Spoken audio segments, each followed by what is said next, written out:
We have forgotten what they knew 1,000 years ago, and without it, we will not survive. We build cities of concrete and glass, but we cannot read the signs that nature writes in the clouds and on the leaves of trees.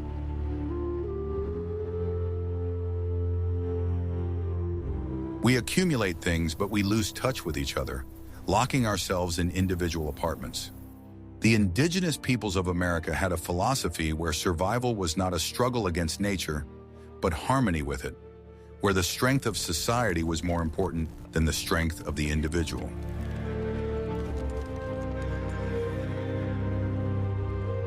Their lessons are not just ancient knowledge, but instructions for survival that are more relevant today than ever. Watch this video to the end, and you will learn how the principle of the seventh generation could change our modern world beyond recognition. What if I told you that trees can talk and clouds can predict the future? Indigenous peoples did not just live in the forest, they were part of its nervous system, understanding a language that we have long since stopped hearing. For them, every branch, every stone, and every movement of the wind was filled with meaning.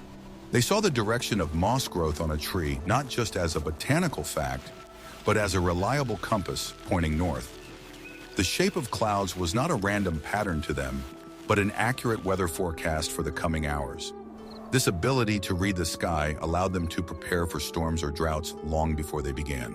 They judged the coming changes in nature, which were invisible to the human eye, by the behavior of animals. The alarming cry of a bird could mean the approach of a predator or a stranger. It was a continuous reading of information from the surrounding world. Observing subtle changes in the color of leaves or the water level in a stream gave them an idea of the health of the entire ecosystem. They knew when to harvest wild plants and when to leave them alone to recover. This wisdom was the basis of their sustainable existence. They could distinguish dozens of shades of silence in the forest, where every pause and every rustle had its own meaning. A sudden lull could be a more alarming sign than a loud noise. It was the art of listening not with their ears, but with their whole being. Even footprints on the ground were an open book to them, telling them who had passed by, when, and for what purpose. From the depth of the imprint, they could determine weight and speed of movement. This knowledge was critical for both hunting and safety. This connection with nature was not a set of superstitions, but the result of thousands of years of observation, passed down from generation to generation. From an early age, every child learned to see the world as a single whole, where everything is interconnected. This was their main advantage in survival.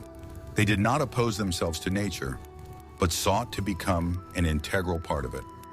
Their philosophy was to go with the flow of life, not fight it. This was the secret of their resilience. Modern man looks at a forest and sees only trees. The indigenous people saw it as a home, a pharmacy, a pantry, and a sacred place all at once.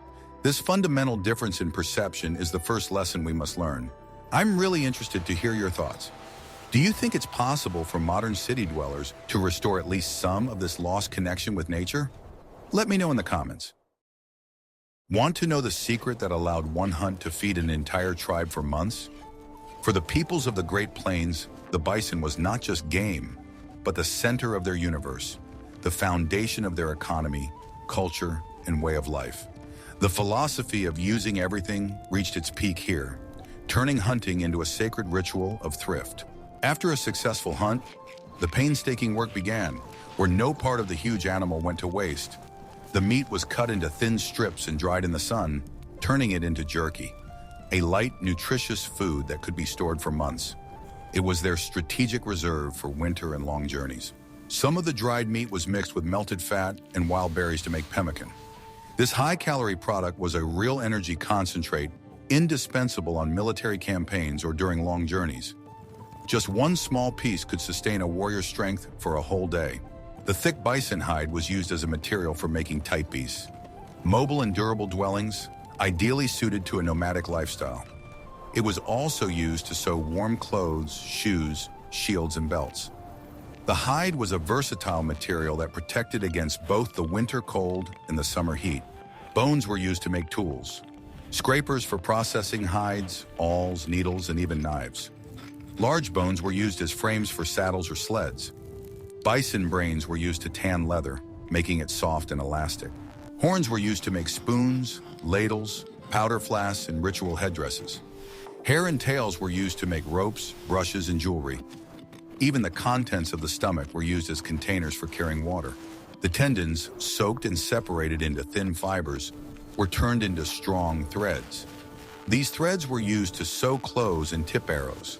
They were stronger than any plant fibers. The internal fat was melted down and used for cooking, as a preservative, and as a base for paints. It was also used as a protective cream against the sun and frost. Not a single gram of this valuable resource was wasted. Even bison dung, dried in the sun, served as fuel in the treeless prairies. It produced an even, hot flame, ideal for cooking. It was an example of absolute wastelessness. This attitude toward hunting was not simply a manifestation of thriftiness, but a deep respect for the spirit of the animal that gave its life for the people. It was believed that if the gift was not used in its entirety, the spirits would turn away and not send good luck on the next hunt.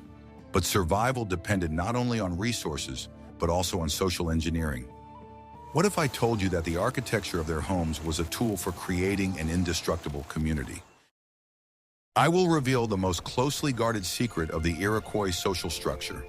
Their dwelling, known as the Longhouse, was not just a building, but a living organism, the embodiment of their collectivist philosophy. It was a unique social technology that shaped society from within. The Longhouse was a long, up to 100-meter-long structure with a wooden frame covered with elm bark. There were no separate rooms inside. The space was divided into compartments for different families of the same clan. The absence of solid walls encouraged constant interaction and mutual assistance. Life in such a house was governed by strict rules based on respect and cooperation. Cooking, caring for the hearth, raising children, all of this was a collective responsibility. No one was ever left alone with their problems. The uniqueness of this system lay in the fact that kinship was traced through the maternal line. Women were the heads of families and guardians of the home. When men married, they moved into their wife's home, and their status depended largely on the respect they showed to her family. It was women who owned the land and distributed the harvest. This gave them enormous economic and political power. Without their approval, men could not go on military campaigns, as it was women who decided whether the warriors would have provisions. The oldest woman of the clan, or clan mother, was the main authority in the house. She settled disputes, kept order, and preserved traditions. Her wisdom and experience were the key to the well-being of the entire extended family. This structure created incredibly strong social bonds. Resources, whether food or firewood, were shared and distributed as needed. No one could go hungry while their neighbor had surplus. The Longhouse was a school of collectivism. From birth, people learned that the well-being of the group was more important than personal ambitions. Selfishness and greed simply had no place here. This model of society was incredibly stable. It allowed the Iroquois to endure harsh winters, resist enemies, and preserve their culture for centuries. Their strength lay not in weapons, but in the unity forged within the walls of the Longhouse. The architecture of their dwellings did not simply reflect their worldview, but actively shaped it. It taught them to share, to negotiate, and to live in harmony with dozens of other people. It was the foundation upon which their entire civilization was built. What if everything you've been taught about walking is wrong? For indigenous warriors and hunters, the ability to move silently was a matter of life and death. Their gait was not just a means of transportation, but a true art that allowed them to glide through the forest without leaving a trace or making a sound. The basis of this technique was soft footwear, moccasins. Their thin deerskin soles allowed them to feel every branch and every stone underfoot.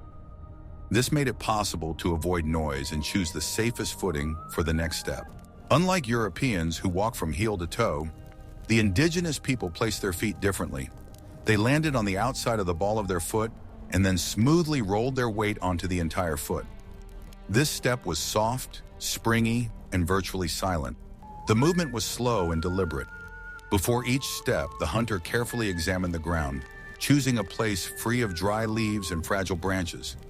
He did not move in the direction that was shorter, but in the direction that was quieter. His body weight always remained on his back leg until his front leg found a secure foothold. This allowed him to freeze or change direction at any moment if there was something noisy underfoot. his balance and body control were perfected. They used the so-called fox walk, where the rear foot is placed exactly in the footprint of the front foot. This not only reduced the number of footprints left behind, but also allowed them to move along narrow paths with minimal noise. This technique required long training. While moving, the entire body was relaxed. Tense muscles create unnecessary noise and tire more quickly. They move smoothly, like water, flowing around obstacles rather than overcoming them with force. Their breathing was even and deep, synchronized with their movements. This helped them remain calm and focused. Each step was a meditation, a complete immersion in the present moment. They also knew how to use the sounds of nature to mask their footsteps. A gust of wind, the rustle of rain, or the cry of a bird. All of these could serve as cover for quick and silent movement. It was the art of being part of the surrounding soundscape. These skills were not innate, but were cultivated from childhood through games and constant practice. The ability to move quietly was as important an element of education as the ability to shoot a bow and arrow. How difficult do you think it would be for a modern person to master such a technique? But moving quietly is one thing. How did they survive when nature itself froze in the dead grip of winter? In the next chapter, you will learn how they preserved the gifts of summer to survive the harshest blizzards. Success in surviving a harsh climate depended largely on the ability to preserve summer's surplus. Indigenous peoples were masters of preservation, using simple and ingenious methods that required neither salt nor complex technology. Their pantry was nature itself. One of the main methods was drying. Meat, fish, berries, and edible roots were laid out in the sun or hung in the shade in the wind. Dehydrated products lost weight but retained all their nutritional properties and could be stored for a very long time. Smoking was widely used in forest regions. The smoke from certain types of trees not only preserved meat and fish, but also gave them a special flavor and repelled insects. The products were hung in special huts or simply over a slowly smoldering fire. Many tribes used natural refrigerators. They dug deep pits in the ground and lined the bottom and walls with bark and grass. In such ice pits, protected from direct sunlight, food could be stored fresh for quite a long time. In winter, the snow itself became such a storage facility. Meat or fish was simply buried in a deep snowdrift. The low temperature and lack of oxygen created ideal conditions for long-term storage. Some foods, such as nuts or acorns, required special processing. Acorns were soaked in water to remove bitter tannins, then dried and ground into flour. This flour was an important source of carbohydrates. Berries were often mixed with fat, as in pemmican, or simply dried and stored in leather bags. In winter, they were used to make nutritious drinks to compensate for the lack of vitamins. No gift of nature was wasted. Knowledge of nature's cycles was the key to successful harvesting. People knew exactly when certain berries ripened, when fish spawned, and when animals accumulated the most fat. The entire warm season was devoted to gathering and preserving food. This system allowed them to survive long and hungry winters when hunting was difficult and plant food was scarce. The supplies made in the summer were a guarantee of survival for the entire tribe. It was strategic planning in its purest form. Thrift and foresight were not just personal qualities, but the basis of collective security. Everyone contributed to the creation of common supplies. Everyone's life depended on it. Ready for the shocking truth about real democracy? While European monarchs ruled alone, many indigenous peoples practiced a complex system of governance based on consensus. Their councils around the fire were not places for orders, but forums where everyone's opinion was valued. The center of political life was the tribal council, which included chiefs, elders, and respected warriors. However, their power was not absolute, but based on authority and wisdom. They could not command, but they could persuade. The decision-making process was long and thorough. Each member of the council had the right to express their opinion on the issue under discussion, whether it was a declaration of war, the conclusion of peace, or migration to new lands. They spoke in turn, without interrupting each other. The goal of the discussion was not to find a compromise, but to reach complete agreement, consensus. It was believed that a decision not supported by everyone would be weak and bring misfortune. Therefore, debates could last for hours and sometimes days. Speakers used not the power of their voices, but the power of arguments, parables, and references to the experience of their ancestors. The ability to speak beautifully and convincingly was highly valued. The elders who possessed the greatest wisdom often had the final say. If someone strongly disagreed with the general opinion, they were not forced to comply. They could simply refuse to participate in a particular expedition. This was the highest form of respect for personal freedom. This system required enormous patience and respect for other people's points of view. It taught people to listen and hear, to look not for what divides, but for what unites. It was the art of leadership without coercion. This approach ensured that the decision made would be supported by the entire tribe. Everyone felt involved and responsible for the common destiny. This created incredible cohesion in society. Even the most important issues were decided not in the silence of offices, but openly, around a common fire. Anyone could come and listen to the speeches of the leaders. It was true popular democracy in action. This model teaches us that the true power of a leader lies not in the ability to give orders, but in the ability to unite people around a common goal. Do you think this approach to management is possible in modern society? Decisions could save the tribe, but what saved an individual from illness? In the next chapter, you will discover the secrets of their natural pharmacy. For indigenous peoples, nature was not only their home and source of food, but also a huge pharmacy. Their knowledge of the healing properties of plants was encyclopedic and accumulated over centuries. Every shaman or healer was, in essence, a skilled pharmacist. They knew hundreds of plants and their exact uses. Willow bark, for example, was used as a fever reducer and pain reliever. Modern science later isolated salicylic acid from it, the active ingredient in aspirin. Yarrow leaves were used to stop bleeding. They were crushed and applied to the wound, which helped the blood to clot quickly. It was an indispensable first aid remedy in the field. Plantain, which we consider a weed, was a valuable medicine for them. Its leaves were used to treat burns, bites, and skin irritations. It reduced inflammation and accelerated healing. Echinacea root was used to make decoctions to strengthen the immune system and fight colds. Its effectiveness as an immunostimulant has now been confirmed by numerous studies. They had this knowledge hundreds of years before the discovery of antibiotics. The resin of coniferous trees, which has powerful antiseptic properties, served as a natural plaster. It was used to seal wounds to protect them from infection. It was a simple and effective sterile bandage. Knowledge about plants was strictly systematized. Healers knew which part of the plant to use, at what time of year to collect it, and how to prepare it correctly. An error in dosage or preparation could turn a medicine into poison. This knowledge was passed down by word of mouth, from teacher to student, and was considered sacred. The gathering of medicinal herbs was always accompanied by rituals of gratitude to the spirits of the plants. This was a manifestation of respect for the forces of nature. Their approach to treatment was comprehensive. They treated not only the body but also the spirit, believing that many diseases stemmed from a disturbance of harmony with the world. Healing decoctions were often combined with chants and purification rituals. This deep connection with the plant world and understanding of its healing power is another lesson we can learn.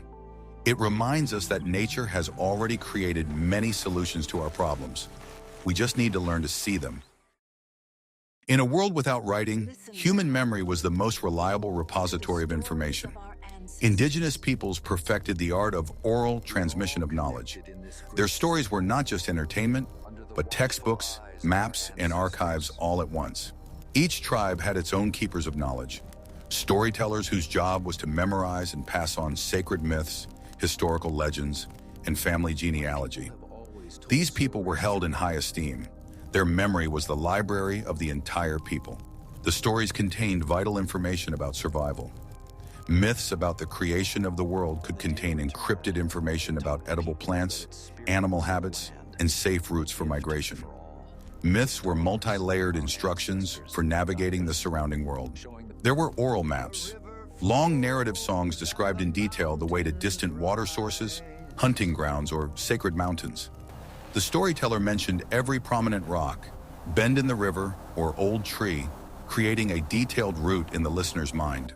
Genealogical traditions, listing ancestors going back dozens of generations, were not just a list of names. They secured the clan's rights to a particular territory and established kinship ties with other tribes. It was their oral land registry and diplomatic archive. The process of knowledge transfer was strictly ritualized. Young people listened to the stories of elders during long winter evenings, memorizing them word for word. Any distortion was considered sacrilegious, as it could lead to the loss of important information. The stories were vivid and imaginative, which made them easy to remember. The use of metaphors, repetition, and song rhythms transformed dry facts into exciting narratives. It was a highly effective mnemonic technique. Thanks to this system, indigenous peoples were able to preserve and transmit vast amounts of information without a single written line. Their culture was a culture of words and memory. They proved that the human mind is the most reliable data carrier. This lesson teaches us the value of live communication and human memory in an era of digital dementia. We entrust our knowledge to external devices, risking losing everything one day. They carried their entire heritage within themselves. In a culture where mobility was the key to survival, there was no room for accumulating unnecessary things. One of the most striking symbols of this philosophy of minimalism was the travois, a simple but ingenious contraption for transporting goods. It was a means of transport that perfectly suited their way of life. The travois consisted of two long poles that were attached to the back of a dog and later to a horse. The rear ends of the poles dragged along the ground, and a net or leather platform for cargo was stretched between them. It was, in essence, the simplest of sleds. The simplicity of its design was its main advantage. A travois could be made in any conditions using only a few poles, straps, and a knife. If it broke, it could be easily repaired with whatever was at hand. This device was ideally suited for traveling across the rugged terrain of the Great Plains. Unlike a wheeled cart, the travois could easily navigate narrow trails, forests, and shallow rivers. Its passability was phenomenal. The travois had sufficient load capacity to carry everything necessary for life: a dismantled teepee, utensils, and pemmican supplies. This allowed the entire camp to quickly move on and follow the bison herds. Mobility was their strategy. The philosophy of the travois was one of necessity and sufficiency. They took with them only what was truly necessary for life. The very design of the travois limited the amount of things that could be accumulated, fostering a culture of moderation. Owning a large amount of property was considered not a virtue but a burden. Wealth was measured not by how much you had, but by how much you could share with others. A person's status was determined by their generosity. This approach contrasts with modern consumer society, where we are convinced that happiness requires constantly acquiring new things. Indigenous peoples knew that true freedom lies in the absence of attachment to material things. Their wealth was in relationships, knowledge, and skills. The travois is not just a means of transportation. It is the material embodiment of the idea that lightness and mobility are more important than possession. It is a lesson in how little a person really needs to live a full life. The last and perhaps most important lesson we can learn is the principle of the seventh generation. This concept, most clearly expressed in the Great Charter of the Iroquois, was the basis of their long-term planning. It required leaders to consider the consequences of any decision for their descendants, 7 generations into the future. This meant that short-term gain could never be an excuse for actions that could harm the future. Every decision, whether it was the use of resources, the formation of an alliance, or the start of a war, was evaluated in terms of its impact on the unborn. It was the highest form of responsibility. The principle compelled them to treat the land not as their property, but as a legacy they had temporarily borrowed from their children and grandchildren. They were not owners, but custodians. The goal was to pass the land on to the next generation in the same or better condition than they had received it. This philosophy fostered a deep respect for the natural balance. They understood that a deforested forest or a poisoned river was a problem not only for them, but for everyone who would come after them. This approach ruled out a predatory attitude toward resources. This applied not only to ecology, but also to social relations. Decisions that could sow discord between clans were rejected, as their consequences could poison the lives of many future generations. The goal was to create peace, not temporary advantages. Thinking 7 generations ahead means having an incredibly broad planning horizon. This is the complete opposite of the modern political and economic system, which is focused on quick profits and achieving results within a single election cycle. We are living on credit from the future. This principle teaches us that we are part of a long chain connecting the past and the future.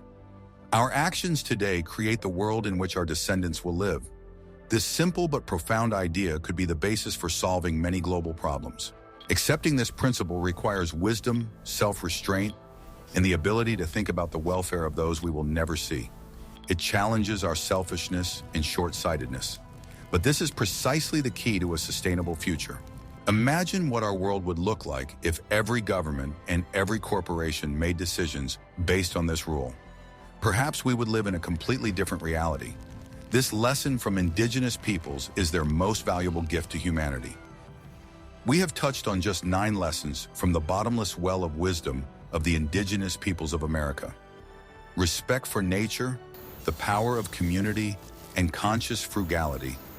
These principles were not abstract ideas for them, but daily practices, the key to survival. They remind us that humans are not the crown of creation, but only one thread in the complex web of life. Their knowledge is not a relic of the past, but a compass for the future. In a world facing ecological crises and social disconnection, their philosophy can show us the way to a more harmonious and sustainable existence. We just need to learn to listen to the voices of those who lived on this earth long before us. What other topics related to the life and culture of indigenous peoples would you like to see on our channel?